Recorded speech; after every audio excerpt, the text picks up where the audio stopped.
Now there's a name I've come to dread.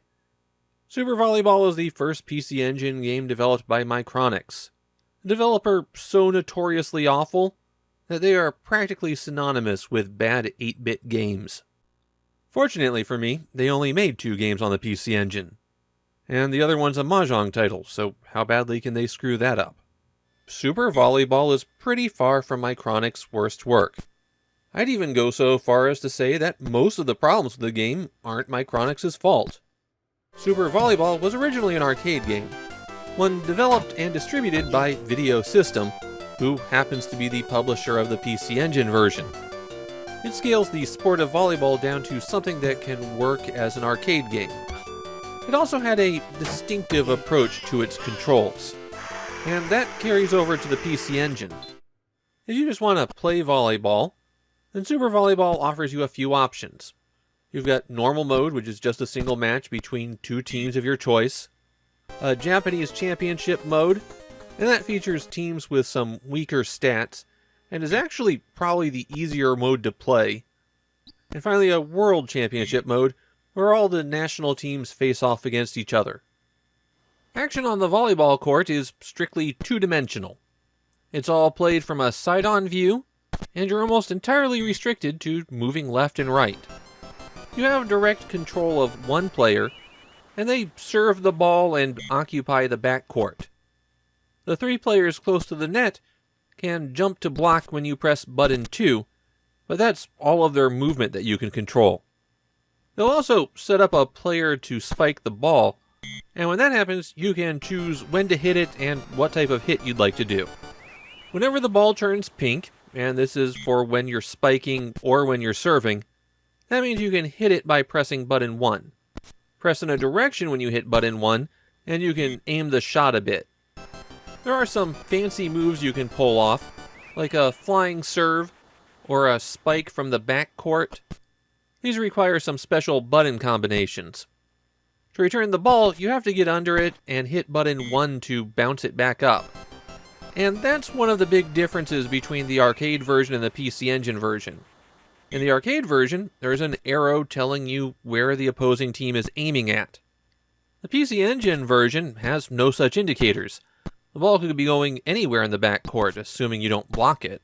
And when the ball is smashed, you have about 10 to 12 frames in order to line up exactly for the ball and then hit button 1.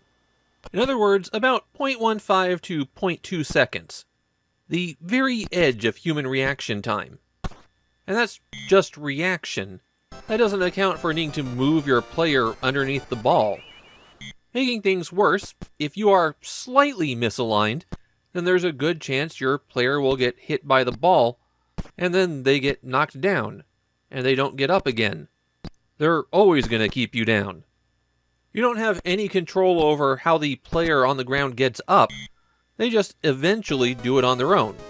The problem is, eventually is longer than the amount of time it takes to get the ball back over the net, and then the other team to get the ball spiked back toward you. Getting knocked down means you've lost that point. It'll just take a few seconds for the game to catch up. One quirk of the sets in Super Volleyball is that you don't start at 0-0, or at least you don't by default. Since it was originally an arcade game, it was designed to start toward the end of the match, which means unless you change some options, matches start with a score of 10 to 10.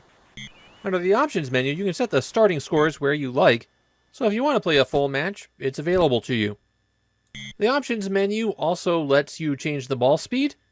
I only played on normal, and you can choose to give a team a handicap.